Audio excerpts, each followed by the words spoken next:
Hello friends, video শুরুতে সবাইকে নমস্কার। এই তো দেখতেই পাচ্ছ এখানে ফুলকপি। আর এখন শীতের শুরুতে ফুলকপির দাম কিন্তু অনেকটাই বেশি। আর আসছে মৌসুম সবজি, শীতের সিজনে অনেক ধরনের সবজি পাওয়া যায়। আর শীতের দিনে সবজির স্বাদটাও অন্যরকমই থাকে। বাসার ছাদে হয়েছিল মিষ্টি কুমড়া গাছের ডগা, তাই তো তুলে নিয়ে এসেছি। আর এদিকে গরম জল বসিয়েছি কড়াইতে। ফুটন্ত গরম জলে ফুলকপিগুলো দিয়ে 2 থেকে 3 মিনিটের মতো হালকা একটু ভাপিয়ে নেব। কারণ ফুলকপি একটা আলাদা গন্ধ থাকে এবং ফুলকপির ভিতরে এখন ছোট ছোট পোকা থাকে। এভাবে গরম জলে ধুয়ে নিলে পোকাগুলো বের হয়ে যায়। আর একটা বিশেষ কারণ, সেটা হচ্ছে যাদের থাইরয়েডের সমস্যা আছে তারা এভাবে ফুলকপিটা ভাপিয়ে নিয়ে রান্না করে খেলে থাইরয়েডের সমস্যা ততটা হয় না। আর এদিকে কই মাছগুলো হলুদ মরিচ মেখে ভেজে নিচ্ছি। আর কই মাছগুলো একটু কড়া করে ভেজে নেব। আজ এই ফুলকপি মিষ্টি কুমড়া শাকের ডাঁটা দিয়েই রান্না করব মজাদার রেসিপিটা। আর শীতের দিনে কই মাছ দিয়ে এরকম সবজি খেতে কিন্তু দারুণ লাগে। আর যাদের থাইরয়েডের সমস্যা আছে, মাছ কিন্তু তাদের জন্য খুবই উপকারী। যে কোনো ধরনের মাছ বেশি বেশি খাওয়া তাদের জন্য খুবই ভালো, বিশেষ করে সামুদ্রিক মাছ। কারণ থাইরয়েড থাকলে শরীরে আয়োডিনের ঘাটতি থাকে, তাই তো সামুদ্রিক মাছটা একটু বেশি বেশি খাওয়া উচিত। তবে সব ধরনের মাছই থাইরয়েড রোগীদের জন্য খুবই উপকারী। আর থাইরয়েড রোগীদের জন্য বাঁধাকপি, ফুলকপি, ব্রকলি এগুলো খাওয়া নিষেধ। তবে সিদ্ধ করে পানিটা ফেলে রান্না করলে খাওয়া যাবে। আর ওই অবশিষ্ট তেলেই দিয়ে দিলাম গোটা জিরা, তেজপাতা, একটু হালকা ভেজে নিয়ে দিয়ে দিলাম আলু আর ফুলকপি।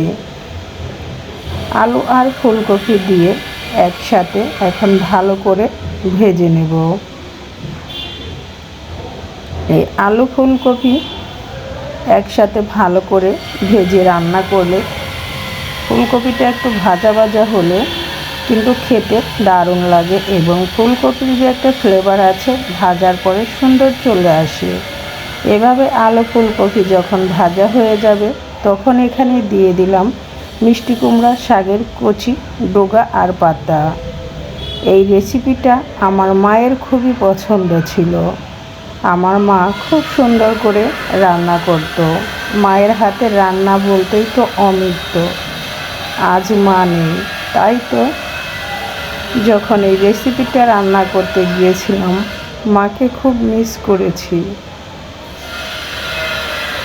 এই তো ফুলকপি আলু একসাথে দিয়ে ভালো করে আবার একটু কষিয়ে নিব।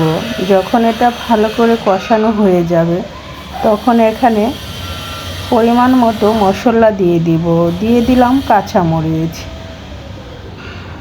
আর এই ফুলকপি মিষ্টি কুমড়ার ডগা দিয়ে রেসিপি রান্না করলে খেতে দারুণ লাগে, কিন্তু মশলার পরিমাণ খুবই কম দিতে হবে।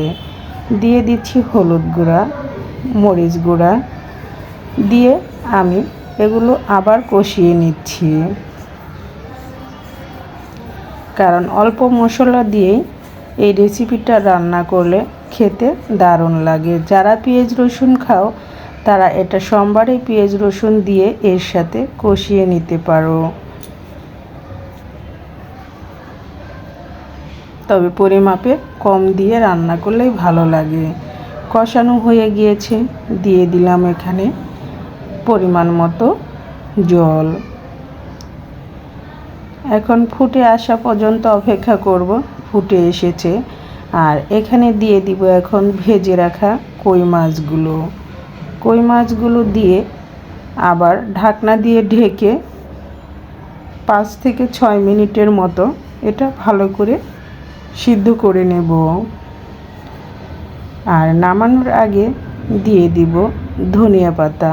আর এখন তো ধনিয়া পাতার সিজন, এখন সব সিজনে ধনিয়া পাতা পাওয়া যায়, তবে শীতের সিজনে ধনে পাতা ফ্লেভারটা অন্যরকম থাকে। এখন ঢাকনা দিয়ে ঢেকে রান্না করে নিয়েছি। দেখতেই পাচ্ছ বন্ধুরা, সবজিটার কালার কতটা সুন্দর হয়েছে, খেতে কিন্তু দারুণ সুস্বাদু হয়েছিল। যারা ফুলকপি পছন্দ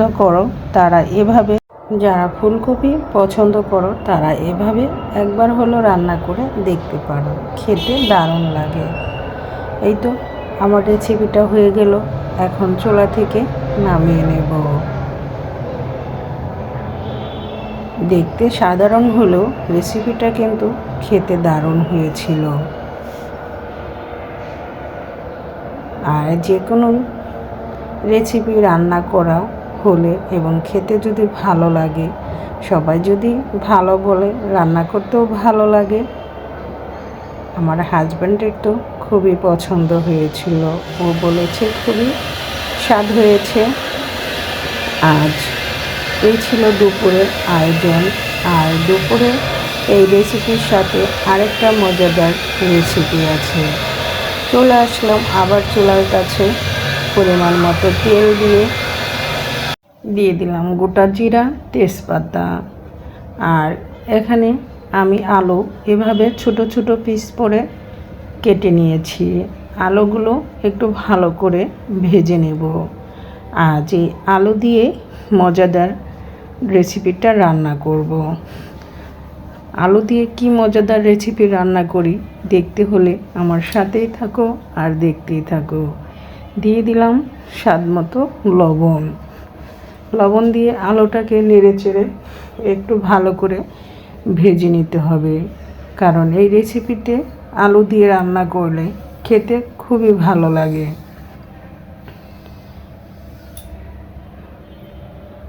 আলুটা ভাজা হয়ে গিয়েছে, এখন এখানে দিয়ে দিচ্ছি ইলিশ মাছের মাথা। এখন ইলিশ মাছের মাথা দিয়ে আলুগুলোকে আবার একসাথে একটু ভেজে নেব। আর এখানে দিয়ে দিব মশলার ভিতরে শুকনো মরিচের গুঁড়া অল্প পরিমাণ, দিয়ে দিব হলুদ গুঁড়া। এখন এই হলুদ, মশলা, মরিচের গুঁড়া দিয়ে এগুলো আবার নেড়ে চেড়ে 2 থেকে 3 মিনিটের মতো ভেজে নেব। ইলিশ মাছের মাথা দিয়ে যে কোনো রেসিপি কিন্তু রান্না করলে খেতে দারুণ লাগে।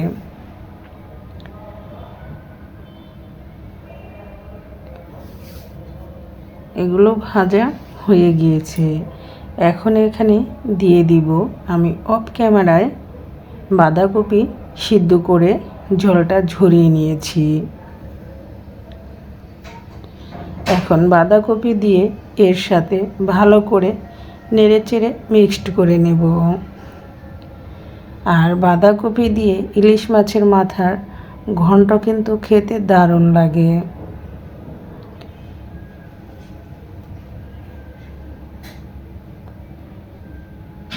এভাবে নেড়েচেড়ে বেশ কিছুটা সময় আমি রান্না করে নেব। দেখতেই পাচ্ছ বন্ধুরা, এটা কিন্তু আস্তে আস্তে কমে আসতেছে, কারণ সবজিটা যখন পুরোপুরি সিদ্ধ হয়ে যাবে এর পরিমাণটা আরও কমে যাবে। দেখতেই পাচ্ছ বাঁধাকপির কালারটা কত সুন্দর হয়েছে। আর বাঁধাকপি ভাজি করার সময় কড়াইতে এরকম একটু লাগা লাগা করে পোড়া পোড়া করে ভাজি করলে এর ফ্লেভারটা অনেক সুন্দর লাগে, খেতেও অনেক ভালো লাগে। কেমন হলো আমার এই বাঁধাকপির ঘন্ট? যদি তোমাদের ভালো লাগে একবার হলো এভাবে ট্রাই করে দেখো। আর শেষে নামানোর আগে এরকম একটু কড়াইতে লাগিয়ে পোড়া পোড়া করে ভেজে নামিয়ে নেবে, দেখবে খেতে দারুণ লাগে। এই ছিল আজ মজাদার দুটো রেসিপি তোমাদের সাথে শেয়ার করলাম। সবাই ভালো থেকো, সুস্থ থেকো। আবার দেখা হবে তোমাদের সাথে নতুন ভিডিও, নতুন রেসিপিতে।